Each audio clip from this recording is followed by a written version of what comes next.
Hello friends, welcome to the teacher academy. दोस्तों, हम आज जो पुलिस का एग्ज़ाम होने वाला है, आप सभी को पता है कि वैकेंसी इस साल आने वाली है और उसका जो है हम प्रैक्टिस कर रहे हैं कंटिन्यू। ठीक है, यदि आप नए हो इस चैनल पर तो आप इस चैनल को सब्सक्राइब कर लीजिए। आपको पुलिस से रिलेटेड जो है कंटेंट जो है इस पर आपको मिलेगा। इससे पहले हम रेशियो का एक प्रैक्टिस सेट लगा चुके हैं, ये सेकंड प्रैक्टिस सेट है। यदि आपने वो प्रैक्टिस सेट नहीं लगाया तो आप इससे पहले वो प्रैक्टिस सेट लगाएं, ठीक है। उसके बाद में आप जो है इस प्रैक्टिस सेट को लगा सकते हो, ठीक है। तो स्टार्ट करते हैं आज की वीडियो। आज की वीडियो में सबसे पहला जो सवाल है वो है आपका कि P, Q और R एक व्यापार में क्रमशः 1/2, 1/3 और 1/12 के अनुपात में निवेश करते हैं, ठीक है। ये आपका रुपए के कुल लाभ में से Q का हिस्सा कितना होगा, मतलब जो है 1,21,000 जो है आपका टोटल लाभ है, इसमें से आपको जो है Q का हिस्सा बताना है, ठीक है। तो आपके जो है 3 पार्टनर है P, Q, R, जिनमें आपका 1/2, 1/3 और 1/12 का रेशो से उन्होंने निवेश किया है। आप जो है सबसे पहले इसे सिंपलेस्ट फॉर्म में लाओगे तो 1/2 का कितना हो जाएगा, यदि आप 12 से मल्टीप्लिकेशन कर दोगे तो 2 × 6 = 12 हो जाएगा, 3 × 4 = 12 हो जाएगा और 12 × 1 = 12 हो जाएगा। ये सिंपल फॉर्म हो गया आपकी रेशो की, जिसमें टोटल जो आपका बैठा है कुल निवेश 6, 4, 10 और 1 11 का निवेश बैठा है और 11 की वैल्यू आपको दी है 1,21,000 के बराबर। 1,21,000 आपको टोटल वैल्यू दी है, तो 11 की वैल्यू 1,21,000 है। एक की कितनी हो जाएगी आपकी 11,000 के बराबर हो जाएगा। एक हो जाएगा आपका 11,000 के बराबर। आपको बताना है क्या, Q का हिस्सा। तो Q किसका है आपका 4 यूनिट की वैल्यू आपको बतानी है। एक यूनिट की वैल्यू 11,000 है तो 4 की कितनी हो जाएगी 4 × 11,000, तो ये हो जाएगा आपका 44,000। तो जो Q का निवेश है वो है आपका 44,000, तो इसका जो है आपका ए आंसर हो जाएगा, ठीक है फ्रेंड्स। अब चलते हैं नेक्स्ट। यह है आपका नेक्स्ट। इसमें आपको दिया गया है कि 94,000 रुपये हैं। 94,000 रुपये का A, B तथा C में इस प्रकार विभाजित किया जाता है कि A के हिस्से का 20%, B के हिस्से का 25% और C के हिस्से का 15% है, तो C का हिस्सा आपको बताना है। तो A का कितना है आपका 20%, 20/100 हो जाएगा। ये बराबर कितना हो जाएगा B के हिस्से का 25%, 25/100। C के हिस्से का कितना है आपका 15%, 15/100। तो ये बैठेगा 1/5, ये हो जाएगा आपका B/4 और ये हो जाएगा आपका 3C/20 हो जाएगा। आप जो है सिंपल फॉर्म में ए बी का रेशो आप निकाल सकते हो, यहाँ से 3 से डिवाइड कर सकते हो। तो A/, हो जाएगा आपका 15, B/, हो जाएगा आपका 12 और C/, हो जाएगा आपका 20, ठीक है। यदि आपकी इस तरीके की फॉर्म बनेगी, मैंने लास्ट वीडियो में बताया था, तो आप डायरेक्ट रेशो निकाल सकते हो A, B, C का। A का जो है आपका 15, B का 12 और C का कितना हो जाएगा आपका 20। तो ये टोटल बैठेगा आपका 15 और 12 आपका 27 और 20 कितना हो आपका 47। टोटल 47 है और 47 की वैल्यू दी गई है आपको 94,000। 47 की वैल्यू है आपकी 94,000, तो एक यूनिट की वैल्यू कितनी हो जाएगी आपकी, ये हो जाएगी आपकी 2,000, ठीक है। तो एक यूनिट की वैल्यू 2,000 है। आपको बताना है C का हिस्सा। C का हिस्सा मतलब आपको बताना है 20 की वैल्यू। एक की वैल्यू आपकी 2,000 है तो 20 की वैल्यू कितनी हो जाएगी 20 × 2,000, तो ये हो जाएगा आपका 40,000। तो इसका जो आंसर हो जाएगा वो हो जाएगा आपका C इसका आपका आंसर हो जाएगा, ठीक है। अब चलते हैं आपका नेक्स्ट सवाल। ये देखिए, यहाँ पर आपको जो है 3 संख्याएं दी गई है। आपका 3 संख्याएं 1/2, 2/3 और 3/4 के अनुपात में है। सबसे बड़ी और सबसे छोटी संख्याओं में जो है 36 का अंतर है, वे संख्याएं आपको बतानी है। तो A, B और C 3 संख्याएं मान लेता हूँ, 1/2, 2/3 और ये हो जाएगा आपका 3/4, ठीक है। तो सबसे पहले सिंपलेस्ट फॉर्म में इस रेशो को लाएंगे तो 2, 3, 4 का जो एलसीएम है कितना हो जाएगा 12 से आप इसे मल्टीप्लिकेशन कर सकते हो। तो 1/2 × 12 कितना हो जाएगा आपका 6, ये हो जाएगा 4 दूनी 8 हो जाएगा, 3 चौक 12, ये हो जाएगा 4 ते 12, 3 और 3 9। ठीक है, इसने कहा है कि सबसे बड़ी कौन सी है 9 और सबसे छोटी है कितनी 6। 6 और 9 का अंतर कितना है आपका 3। 3 की वैल्यू आपको कितनी दी गई है आपका 36 दी गई है, तो 1 की कितनी हो जाएगी आपका 12। आपको बतानी है वे संख्याएं, 1 की वैल्यू 12 है तो 6 कितना हो जाएगा 6 हो जाएगा आपका, 6 इंटू 12 72 72, फिर हो जाएगा आपका 8, तो 8 इंटू 12 कितना हो जाएगा आपका 96। ठीक है, फिर हो जाएगा 9 इंटू 12 कितना हो जाएगा आपका 108। तो आपकी जो संख्या है वो कितनी हो जाएगी 72, 96 और 108। तो इसका 4th आंसर हो जाएगा। ठीक है, अब बढ़ते हैं नेक्स्ट सवाल पर। दिया गया है कि एक उद्योग में सभी कर्मचारियों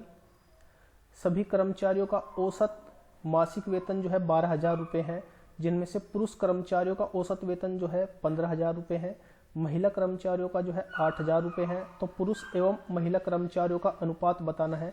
तो आप इसे जो है एलिगेशन से कर सकते हो। तो सबसे पहले आप क्या है पुरुष, फिर है आपका क्या महिला। पुरुष कितना है आपका 15,000, महिलाएं कितनी है आपकी 8,000 और टोटल कितना है आपका 12,000।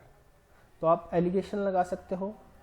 ठीक है, एलिगेशन जब लगाओगे तो 12 में से 8 जाकर कितना बचेगा आपका 4,000, ये संख्या आ जाएगी आपकी, ये बचेगा आपका 3,000। ठीक है, जब आप रेशो निकालोगे 4,000 और 3,000 के बीच में कितना आ जाएगा 4:3।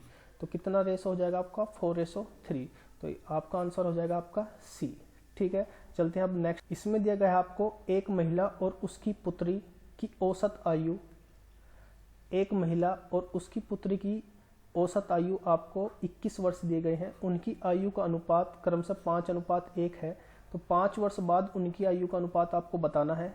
तो महिला और पुरुष की औसत आयु, ठीक है, तो आपका वुमेन और उसकी जो है डॉटर है, पुत्री है, औसत आयु है 21। तो टोटल कितना हो जाएगा 21 इंटू 2 कितना हो जाएगा आपका 42।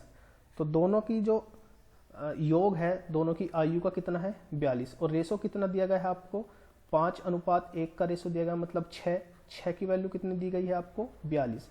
1 की कितनी आ जाएगी आपकी 7। 1 7 है तो वुमेन की कितनी हो जाएगी 7 इंटू 5 कितना हो जाएगा आपका 35। और इसकी कितनी हो जाएगी आपकी 1 इंटू 7। तो उनकी जो आयु है आपका 35 और 7 है। अब आपको जो है 5 वर्ष बाद बताना है। तो वुमेन और आपका डॉटर, तो 35 प्लस 5 और 7 प्लस 5 हो जाएगा 35 और 5 40। और ये कितना हो जाएगा आपका 12। ठीक है, तो 10 और 3 का आपका क्या हो जाएगा रेशो हो जाएगा। तो आपका ए आंसर हो जाएगा। ठीक है फ्रेंड्स, इस तरीके से आपको जो है क्वेश्चंस को टैकल करना है। अब चलते हैं आपका नेक्स्ट सवाल पर। इस सवाल में आपको जो है 3 कक्षाओं के विद्यार्थियों की संख्याओं का अनुपात दिया गया है। 3 कक्षाओं के विद्यार्थियों की संख्याओं का अनुपात कितना है आपका 2:3:5 है। प्रत्येक कक्षा में 40 विद्यार्थी यदि बढ़ा दिए जाए, जोड़ दिए जाए, तो उनका अनुपात 4 कितना हो जाता है 5:7 हो जाता है। तो प्रारंभ में कुल विद्यार्थियों की संख्या बतानी है। तो आप देखोगे यहाँ पर डिफरेंस सेम है। 2 से कितना हुआ 4, 3 से कितना हुआ 5, 5 से कितना हुआ 7। मतलब 2 यूनिट की वैल्यू आपको कितनी दी है 40, क्योंकि 2 यूनिट की वैल्यू बढ़ाने पर कितने 40 विद्यार्थी के जोड़ने पर कितनी बढ़ी है 2 यूनिट। तो 1 कितना हो जाएगा आपका 20 हो जाएगा। आपको बताना है प्रारंभ में। तो 1 की जब आपकी 20 है तो 2 की कितनी हो जाएगी आपकी 2 इंटू 20 कितना हो जाएगा आपका 40। ये कितना हो जाएगा 1 की 20 है तो ये कितना हो जाएगा 3 इंटू 20 60। और ये कितना हो जाएगा इंटू 20 हो जाएगा आपका 100। तो कितना हो जाएगा आपका विद्यार्थी अब स्टार्टिंग में 40, आपके 60 और 100, ये हो जाएंगे आपके 200। तो 200 विद्यार्थी आपके क्या है स्टार्टिंग में थे। यदि बाद में पूछे तो आप जो है इनसे मल्टीप्लिकेशन करके आप बाद की विद्यार्थियों की संख्या आप निकाल सकते हो। ठीक है फ्रेंड्स, तो अब चलते हैं आपका नेक्स्ट सवाल पर। आपको क्या करना है कि आपको वीडियो को पॉज करके जो है जब सवाल को सॉल्व करना है। ठीक है, यदि आपको प्रॉब्लम आती है उसके बाद जो है आप इस सॉल्यूशन को देखें। इस तरीके से आप प्रैक्टिस कर सकते हो आप अपनी। इस सवाल में आपको एक रेफ्रिजरेटर है और एक टेलीविज़न के मूल्य 5:3 का मूल्य है। ठीक है, यदि रेफ्रिजरेटर की कीमत टेलीविज़न से 5500 रुपये अधिक है तो रेफ्रिजरेटर का मूल्य बताना है। तो आपको जो है रेफ्रिजरेटर है और आपका टेलीविज़न है, इसका जो मूल्य दिया गया है 5:3 दिया गया है। ठीक है, रेफ्रिजरेटर का मूल्य कितना ज़्यादा है, 2 यूनिट ज़्यादा है। 2 की वैल्यू आपको दी गई है कितने, 5500, तो 1 की कितनी हो जाएगी 2750। 2 दूनी 4, 2 सत्ते 14, 2 पंजे 10, 2750 हो जाएगी। आपको बताना है क्या, रेफ्रिजरेटर का मूल्य। रेफ्रिजरेटर कितना है आपका 5, तो 1 की आपकी कितनी है 2750 है, तो 5 का कितना हो जाएगा 2750 इंटू 5, 0 5 7 और 3 13, 13750 इसका रेफ्रिजरेटर का मूल्य हो जाएगा। ठीक है फ्रेंड्स, अब चलते हैं आपका नेक्स्ट सवाल। इस सवाल में दो संख्याओं के बीच 5:4 का अनुपात दिया गया है। कितना है 5 और 4। यदि पहली संख्या का 40% का मान कितना है 12 है, तो दूसरी संख्या का 50 ये प्रतिशत है, 50% कितना होगा। तो दो संख्याएं हैं कि 5:4 के अनुपात में है। ठीक है, तो x मान के भी कर सकते हो। 5 का कितना 40%, 40/100, 0 0, ये 2, ये 5, 5 से 5 कट जाएगा मतलब 2। 2 की वैल्यू कितनी दी गई है आपको 12 दी गई है। 1 की कितनी हो जाएगी 6, 1 की 6 हो जाएगी, तो दूसरी संख्या कितनी हो जाएगी 4 × 6 कितना हो जाएगा 24। और इस 24 का 50% बताना है। 50% मतलब 1/2, 24 × 1/2 कितना हो जाएगा आपका 12। तो कितनी हो जाएगी वो संख्या आपकी 12 हो जाएगी। ये भी संख्या कितनी है आपकी 12 ही बैठेगी। ठीक है, बढ़ते हैं अब नेक्स्ट सवाल पर। इसमें आपको ए, बी तथा सी 3 प्लेयर आपको दिए गए हैं। ए, बी और सी 3 बल्लेबाज हैं। एक मैच में उनके द्वारा बनाए गए रनों का अनुपात दिया गया है। ए और बी का कितना है आपका 5:3 है। बी और सी का कितना आपको दिया गया है, बी और सी कितना दिया है आपको 4:5। ठीक है, तो सबका कुल जो है 564 रन बनाए गए हैं। तो बी द्वारा बनाए गए रन बताने हैं।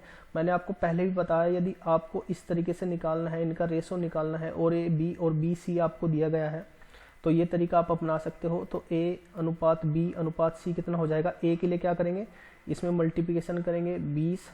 ठीक है, बी के लिए क्या करेंगे क्रॉस मल्टीप्लिकेशन करेंगे 12, और सी के लिए आपका सीधे मल्टीप्लिकेशन करेंगे। आपका कितना हो जाएगा आपका 15 हो जाएगा। ठीक है, ये टोटल आपको कितना दिया गया है 20, और ये आपका कितना हुआ आपका 27 और 20 कितना हुआ आपका 47 की वैल्यू कितनी दी गई है आपको 564। तो एक की कितनी हो जाएगी 564 अपॉन कितना हो जाएगा आपका 47। सॉरी, बीच में थोड़ा वीडियो डिस्टरबेंस हो गया था। ठीक है, तो एक की जो है आपका कितना बैठेगा, आपका एक का बैठेगा आपका 12। ठीक है, आपको बताना किसका है, बी का बताना है। तो बी कितना बैठेगा, बी का 12 की कितनी वैल्यू हो जाएगी 12 × 12 कितना हो जाएगा 144। तो इसका क्या हो जाएगा आपका डी आंसर हो जाएगा। ठीक है फ्रेंड्स, अब चलते हैं आपके नेक्स्ट। एक व्यक्ति ने अपने पेन अपने 4 मित्रों को ए, बी, सी एवं डी में इतने अनुपात में जो है बांटे हैं 1/3, 1/4, 1/5 और 1/6 के अनुपात में बांटे हैं। उस व्यक्ति के पास पेनों की न्यूनतम संख्या आपको बतानी है। ठीक है, तो सबसे पहले आपको सिंपल फॉर्म में लाना है। ये टोटल आप यदि देखोगे 3, 4, 5 और 6 का जो एलसीएम है वो कितना हो जाएगा आपका 60 हो जाएगा। तो 60 से आप डिवाइड कर सकते हो, 1 मल्टीप्लिकेशन करेंगे। ठीक है, 1/4 × 60, 1/5 × 60 और 1/6 × 60। तो कितना बैठेगा आपका ये 20 हुआ। रेशो कितना हुआ 4 एकम 4 पंजे 20, 15 चौका 60। ये कितना हो जाएगा 5 दूनी 10, ये कितना हो जाएगा आपका 10।